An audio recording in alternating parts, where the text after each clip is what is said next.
Գորաշքն ամեն օր ուղերձների շարք՝ տիեզերքից ավելի խորն ու անսահման։ Այս ուղերձով մենք նոր շարք ենք սկսում, որը կրում է «Աստծու սիրո խորհրդանիշը» անվանումը։ Առաջիկա 7 ուղերձները նվիրված են լինելու Տեր Աստծու սիրո թեմային և հատկապես քո հանդեպ Աստծու սիրո դրսևորման կերպերին և Տեր Աստծու սիրո գործերին։ Սիրելի՛ բարեկամ, Աստծո սիրո մասին կարելի է անվերջ խոսել, սակայն մենք դժվար թե հասկանանք այդ անըմբռնելի սիրո ողջ խորությունն ու անսահմանությունը։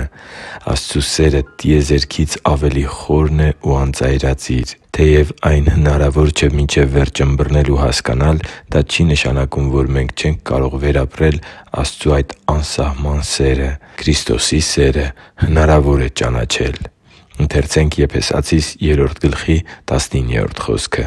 «Ճանաչե՛ք Քրիստոսի սերը, որ գերազանցում է ամեն գիտություն, որպեսզի Աստծու ամբողջական լիությամբ լցվեք» (Եփեսացիս 3․19)։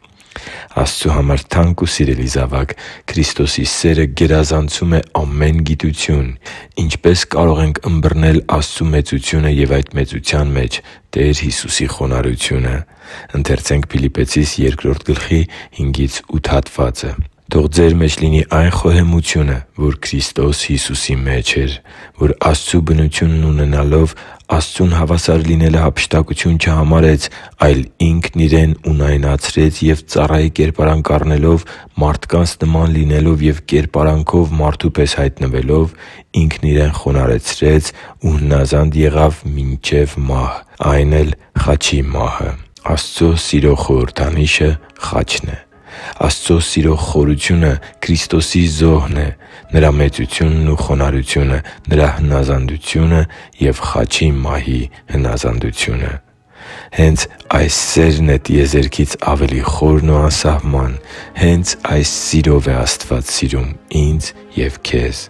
Հույս ունեմ, որ առաջիկա ուղերձները կօգնեն մեզ Քրիստոսի սերը ավելի խորը ճանաչելու հարցում։